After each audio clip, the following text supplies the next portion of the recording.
Amina,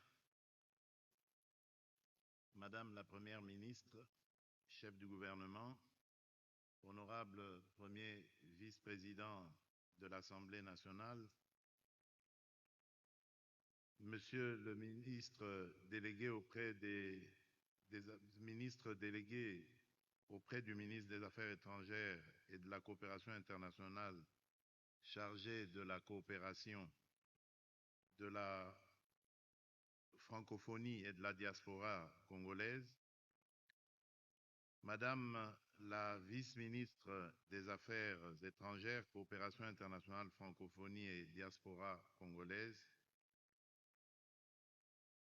Messieurs les secrétaires généraux, Excellences, Monsieur l'ambassadeur du Royaume du Maroc, doyen du corps diplomatique, Excellences, Mesdames et Messieurs les ambassadeurs, membres du corps diplomatique accrédités en République démocratique du Congo, Mesdames et Messieurs les représentants des organisations internationales accréditées en République démocratique du Congo, Mesdames et Messieurs les consuls honoraires, distingués invités, Mesdames et Messieurs.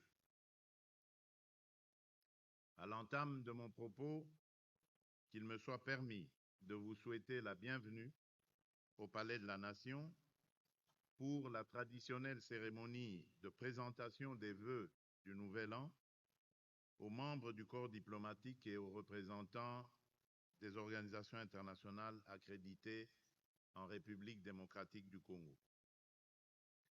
Je remercie très sincèrement Monsieur l'ambassadeur, son Excellence Rachid Agassim, Monsieur l'ambassadeur du Royaume du Maroc et doyen du corps diplomatique, pour les paroles empreintes de respect et d'amitié qu'il a bien voulu prononcer en votre nom à mon endroit ainsi qu'à l'égard du gouvernement et du peuple congolais.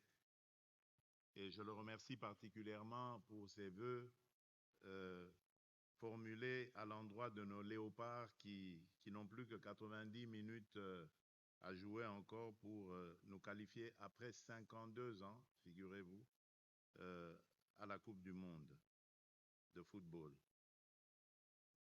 En retour, j'adresse à mes homologues, vos différents chefs d'État et chefs de gouvernement, à vous-même, à vos familles, ainsi qu'aux dirigeants des organisations que vous représentez, mes vœux les plus sincères pour la nouvelle année. Je forme le vœu que 2026 soit, pour chacun de vos pays et pour vos peuples, une année de paix, de prospérité et de confiance renouvelée dans la force du droit et des institutions. Je tiens également à vous remercier pour votre présence constante à nos côtés dans ce que notre pays traverse le plus exigeant, la quête obstinée de stabilité, de consolidation de l'État et de défense de notre souveraineté. Par votre action quotidienne, vos échanges, vos missions de coopération et vos interventions humanitaires, vous contribuez à maintenir, malgré les tempêtes, ces ponts indispensables entre la République démocratique du Congo et la communauté des nations. Je voudrais enfin profiter de cette occasion pour souhaiter la bienvenue et réitérer mes félicitations à la nouvelle représentante spéciale de l'Union africaine en République démocratique du Congo et aux nouveaux ambassadeurs de la République du Ghana, de la République du Liban et de l'État du Qatar, accrédités auprès de la République démocratique du Congo. Votre présence parmi nous marque une nouvelle étape dans nos relations bilatérales et dans notre coopération au sein des enceintes multilatérales. Je suis convaincu que votre mission contribuera à renforcer davantage les liens d'amitié, de respect mutuel et de collaboration entre nos pays et nos peuples. Monsieur le doyen du corps diplomatique, Excellences, Mesdames et Messieurs, L'année 2025 aura été pour notre nation une année de contraste. D'un côté, dans la continuité des orientations majeures que j'ai fixées pour notre pays, et malgré un contexte national et régional exigeant qui a mis à l'épreuve notre capacité collective de résilience et d'action, nous avons poursuivi avec détermination le chantier de la transformation à travers notamment la modernisation de l'action publique, l'amélioration progressive des services sociaux, la mise en œuvre de grandes manœuvres, de grands programmes de développement et la volonté de rendre notre économie plus lisible, plus rigoureuse et plus attractive. De l'autre, mon pays a continué de payer un tribut insoutenable à l'insécurité entretenue dans l'est de notre territoire.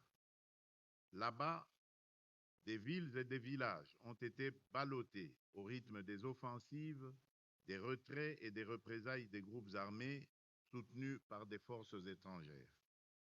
Des familles ont fui, encore et encore, emportant dans un sac le peu qu'elles pouvaient sauver, laissant derrière elles le fruit de leur labeur, les champs, les écoles, les repères, leurs racines, parfois leurs tombes.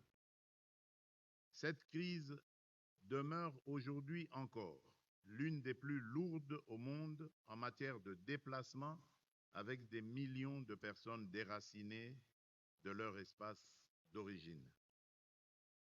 Je salue la résilience de la population du Nord Kivu et du Sud Kivu et je rends hommage à nos forces armées et à nos services de sécurité engagés dans une lutte difficile, souvent asymétrique, contre des groupes armés multiples, opportunistes, enracinés dans l'économie de la prédation. Face à cette épreuve, le gouvernement de la République démocratique du Congo reste pleinement mobilisé pour poursuivre la pacification du pays, restaurer l'autorité de l'État sur l'ensemble du territoire national et assurer la protection des populations civiles. Excellences, Mesdames et Messieurs, la République démocratique du Congo, fidèle à ses valeurs de transparence et de responsabilité, a toujours tenu le même langage. La paix ne se négocie pas au prix du mensonge et ne se construit pas sur l'impunité. Et aujourd'hui, un développement majeur intervenu récemment vient nous conforter dans cette position. Il mérite d'être considéré avec le plus grand sérieux car il engage la responsabilité de la communauté internationale et appelle désormais des conséquences pratiques. Depuis des années, nous dénonçons, preuves à l'appui, le soutien extérieur dont bénéficie la violence armée sur notre sol. Et voici que, dans une déclaration officielle faite ces derniers jours devant le Congrès des États-Unis d'Amérique, une haute représentante de la République du Rwanda a reconnu l'existence d'une coordination sécuritaire avec les rebelles de l'AFC M23. Cette reconnaissance n'est pas un détail de communication, encore moins une stratégie politique. Elle éclaire d'une lumière crue, ce que de nombreux rapports et de multiples partenaires relevaient depuis longtemps, c'est-à-dire l'existence d'un appui déterminant à un mouvement armé insurrectionnel opérant sur le territoire souverain de la République démocratique du Congo. Cet aveu constitue un tournant majeur. Il réduit l'espace du déni, clarifie les responsabilités et oblige chacun à passer des exhortations aux mécanismes d'exécution, ceux du droit international, ceux des résolutions du Conseil de sécurité et ceux des engagements politiques librement souscrits. Mais permettez-moi d'être parfaitement clair sur ce point. Aucune cause, aucun récit, aucune justification sécuritaire ne peut légitimer l'occupation de fait, les administrations parallèles, les déplacements forcés, ni la prédation des ressources au détriment d'un État membre des Nations Unies. Excellences, Mesdames et Messieurs, je souhaite attirer votre attention sur la situation humanitaire particulièrement préoccupante dans l'est de la République démocratique du Congo, notamment dans la ville d'Ouvira et dans les localités situées au long de la plaine de la Ruzizi. Dans ces zones, des milliers de familles déplacées à l'intérieur du pays vivent aujourd'hui dans une précarité extrême, confrontées à des besoins urgents en matière d'assistance humanitaire. À cette détresse interne s'ajoute celle de nos compatriotes ayant cherché refuge au-delà de nos frontières, en particulier au Burundi, où ils continuent de faire face à d'importantes difficultés et à une vulnérabilité persistante. Face à cette réalité, le gouvernement de la République entend renforcer la coordination avec les partenaires humanitaires, régionaux et internationaux et d'assurer protection, dignité et solutions durables aux populations affectées et de créer les conditions d'un retour durable à la paix et à la stabilité. Mais il serait illusoire de traiter l'urgence humanitaire sans regarder avec lucidité la cause première de cette souffrance, c'est-à-dire l'instabilité entretenue et la violence récurrente. Les populations de l'Est, déjà éprouvées par des décennies d'épreuves, ne peuvent plus être condamnées à ce cycle tragique où chaque avancée diplomatique se trouve aussitôt neutralisée par des replis tactiques, des provocations nouvelles ou des offensives déguisées. Les développements récents sur le terrain, y compris autour d'Ouvira, rappellent à quel point la situation demeure fragile et combien la mise en œuvre des engagements pris doit être rigoureuse, suivie et vérifiable. Dans ce contexte, l'unité nationale s'impose plus que jamais comme une exigence fondamentale. C'est pourquoi nous réaffirmons notre ouverture à un dialogue entre Congolais, un dialogue apaisé, inclusif, résolument destiné à consolider la cohésion nationale sans jamais remettre en cause les institutions issues du suffrage universel. Je tiens à cet égard à exprimer notre gratitude à son Excellence le Président João Manuel Gonçalves Lourenço, président de la République d'Angola, pour ses bons offices, son sens de l'équilibre et son engagement constant en faveur de la paix dans notre région. Si ce dialogue devait se tenir, il se déroulerait sur le sol national et serait conduit et organisé par les institutions de la République dans le respect de la Constitution, des lois de la République et des règles démocratiques qui fondent notre pacte national. Cependant, je le dis avec la même clarté, ce dialogue intérieur, aussi nécessaire soit-il, ne saurait tenir lieu de substitut aux obligations internationales. Il ne peut pas être invoqué pour relativiser une agression, ni pour diluer les responsabilités établies. Comme je l'ai dit lors de mon dernier discours sur l'état de la nation devant le Parlement réuni en congrès, la justice suivra son cours normal, avec rigueur, jusqu'au bout et sans complaisance, afin d'honorer la mémoire de celles et ceux injustement tombés du fait de l'agression. Donc, dialogue, oui, mais pas avec les auteurs de crimes commis contre nos populations.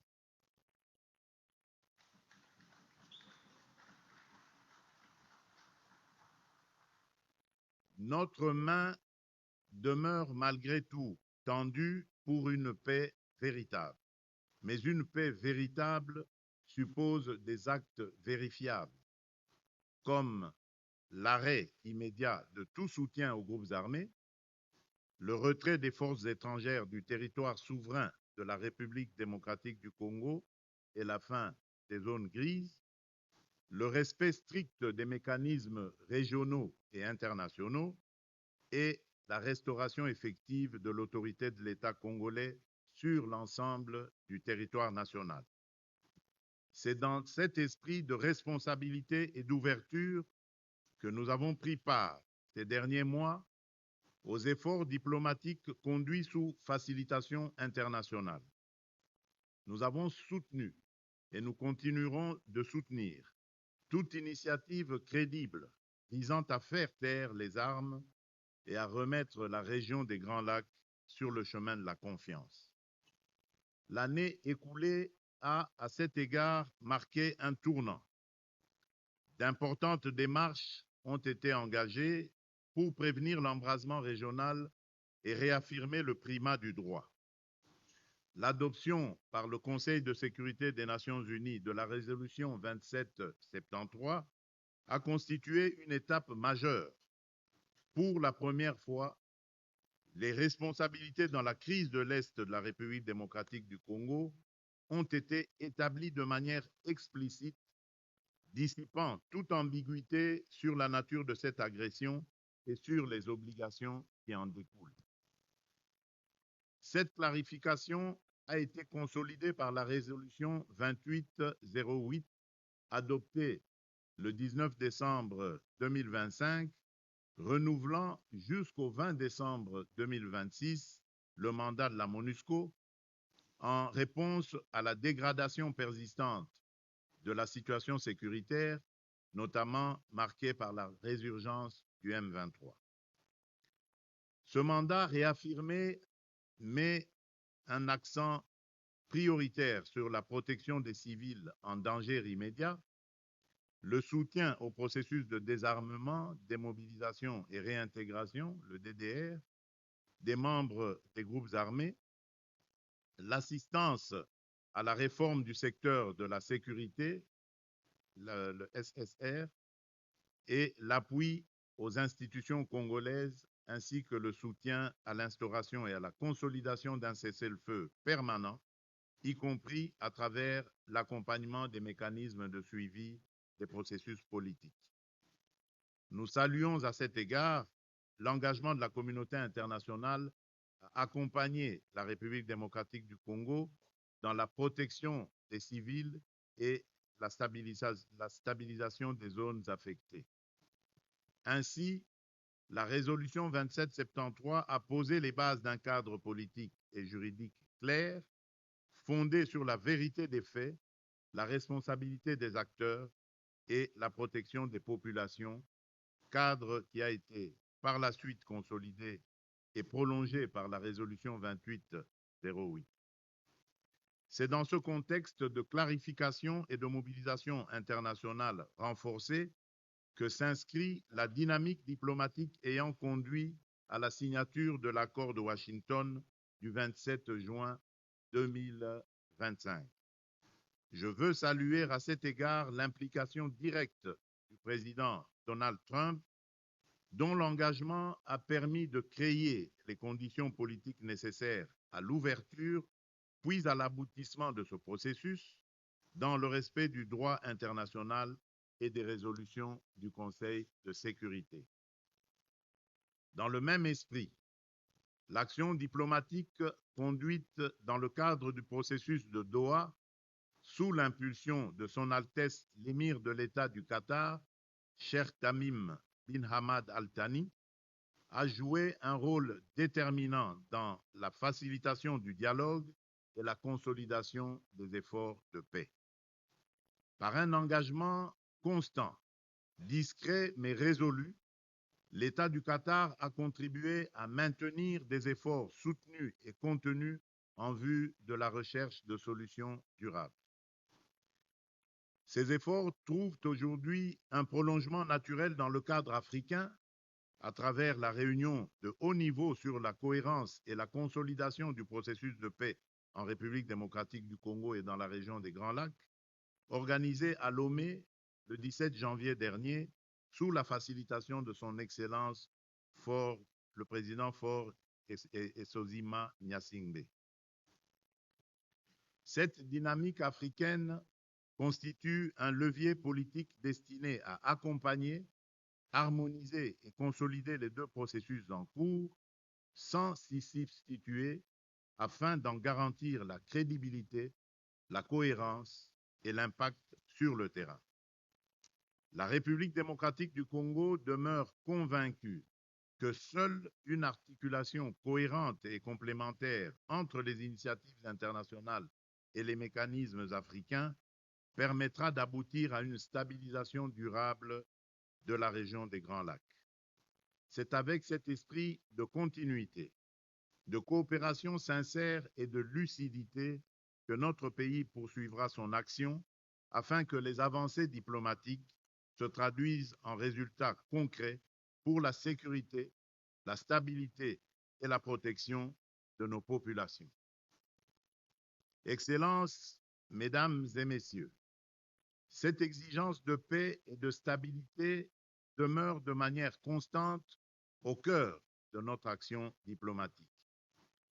À ce titre, l'exercice par notre pays, de la présidence de la Conférence internationale sur la région des Grands Lacs, la CIRGL, s'inscrit dans une volonté affirmée de promouvoir le dialogue régional, la confiance mutuelle et des solutions concertées aux défis sécuritaires et politiques de notre espace commun.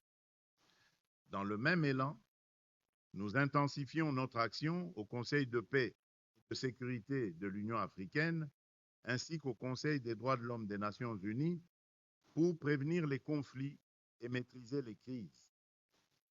Nous y défendons une approche africaine fondée sur la concertation, le dialogue et la responsabilité collective, et nous réaffirmons que la dignité humaine, comme le respect des droits fondamentaux, doit demeurer la boussole de l'action internationale. Notre présence au Conseil de sécurité des Nations unies s'inscrit dans cette même trajectoire. Elle dépasse le cadre d'une ambition nationale, elle traduit les aspirations légitimes de l'Afrique à jouer un rôle central dans la gouvernance mondiale. À ce titre, nous plaidons avec détermination en faveur d'une réforme du Conseil de sécurité afin que l'Afrique dispose d'une représentation forte, équitable et crédible dans les décisions qui façonnent l'avenir du monde. Enfin, l'année écoulée et le début de l'année en cours s'inscrivent dans une dynamique continue de renforcement de nos liens d'amitié et de coopération avec diverses nations.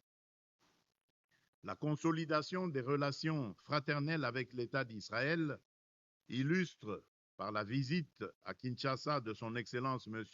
Isaac Herzog, président de l'État d'Israël, témoigne de notre volonté d'approfondir des partenariats fondés sur la confiance et le respect mutuel.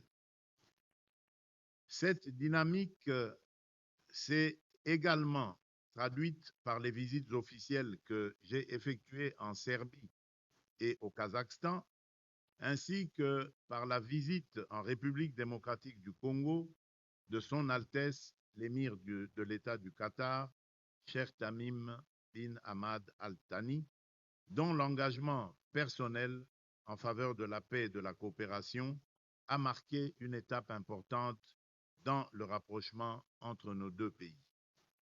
Elle s'est par ailleurs renforcée par la visite de son Excellence M. Évariste Ndayishimiye, président de la République du Burundi, illustrant la volonté partagée de consolider le dialogue politique, la coopération sécuritaire et l'intégration régionale dans l'espace des Grands Lacs.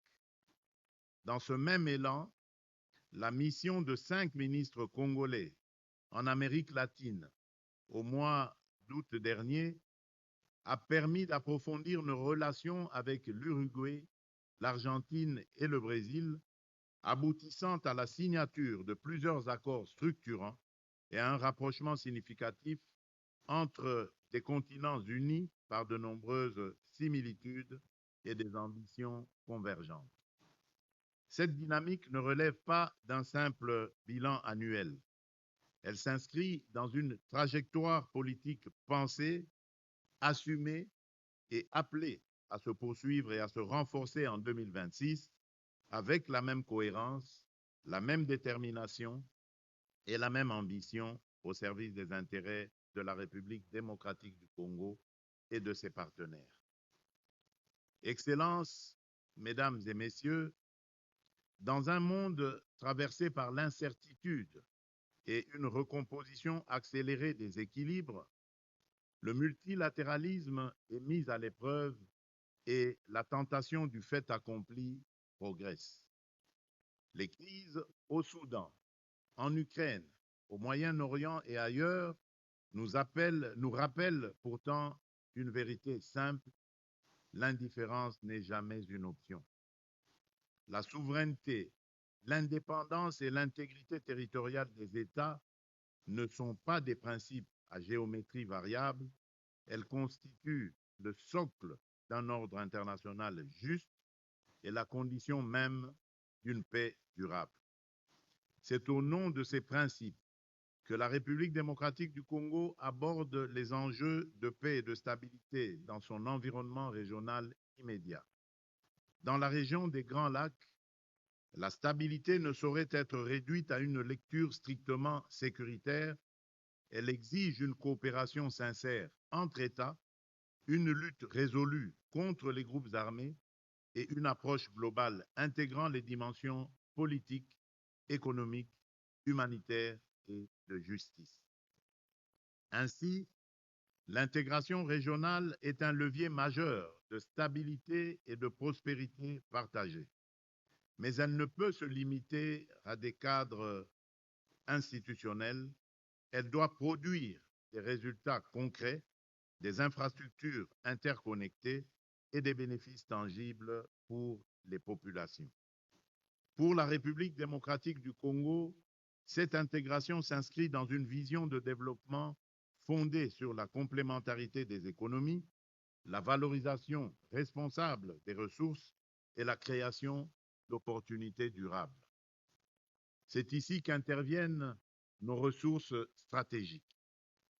Les minerais indispensables à la transition énergétique mondiale doivent être pour nous un facteur de transformation, d'industrialisation et de stabilité, et non une source de conflit et de prédation.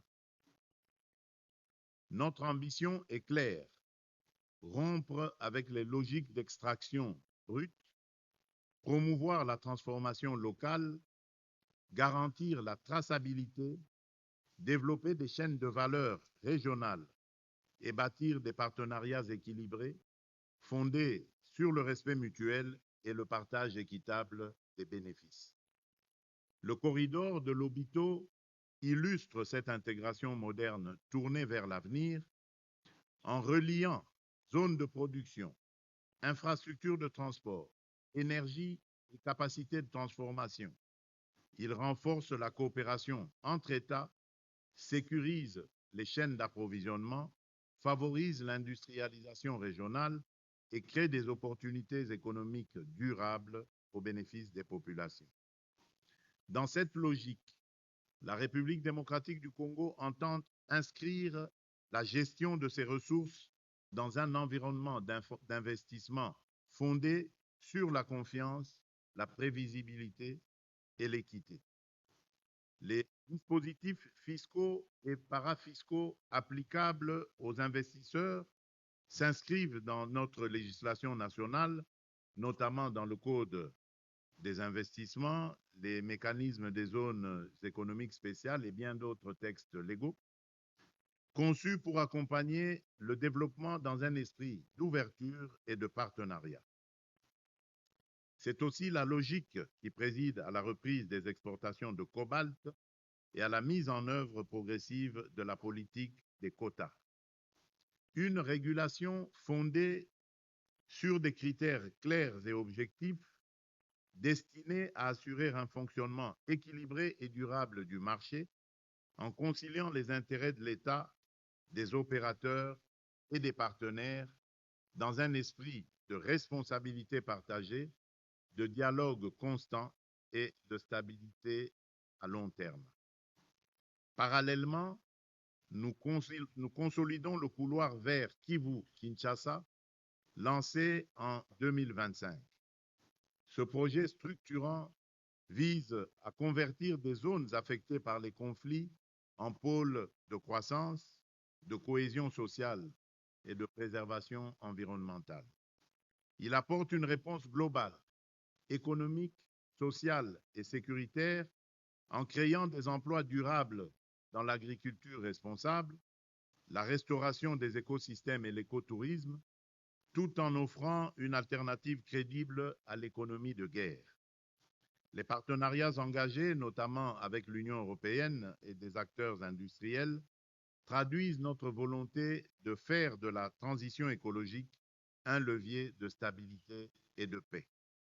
Enfin, notre vision du long terme trouve une expression majeure dans le projet Grand Tinga. Plus qu'un projet national, c'est une ambition continentale, une réponse structurante aux défis énergétiques, industriels et climatiques de l'Afrique. Par son potentiel hydroélectrique unique, Grand Tinga peut fournir une énergie propre, abondante et compétitive, indispensable à l'industrialisation, à la transformation locale des ressources et à la création d'emplois à grande échelle. La République démocratique du Congo demeure ouverte à des partenariats responsables, transparents et mutuellement bénéfiques pour faire de cette ambition une réalité dans le respect de notre souveraineté et de nos intérêts stratégiques. Monsieur le doyen du corps diplomatique, Excellences, Mesdames et Messieurs, au seuil de cette année 2026, la République démocratique du Congo réaffirme sa détermination à œuvrer avec l'ensemble de ses partenaires à la construction d'un ordre international fondé sur la paix, le respect du droit, la solidarité et la prospérité partagée. L'année 2026 doit être celle d'un saut qualitatif à la fois dans la sécurité et dans la transformation structurelle autour de 4 priorités, à savoir sécuriser durablement l'Est et restaurer l'autorité de l'État, accélérer la gouvernance et l'efficacité publique, transformer l'économie pour produire, industrialiser et créer de l'emploi, et enfin, consolider l'unité nationale et la cohésion sociale. Et parce que la paix ne se décrète pas, la République démocratique du Congo attend de la communauté internationale non pas des émotions, mais une cohérence d'action, dire la vérité et agir en conséquence lorsque les faits sont établis et que des responsabilités sont reconnues. Renforcer l'appui humanitaire, la protection des déplacés et la prise en charge des victimes, car chacun sait que dans l'est de mon pays, les besoins dépassent encore largement les moyens disponibles. Je compte enfin sur chacune et chacun d'entre vous pour relayer auprès de vos capitales et de vos institutions le message d'une République démocratique du Congo en mouvement, un pays résolument tourné vers l'avenir, animé par une énergie nouvelle, ouvert au partenariat et résolument engagé à construire un avenir de paix et de prospérité. Je terminerai en vous adressant, une fois encore, mes vœux les plus chaleureux pour l'année 2026.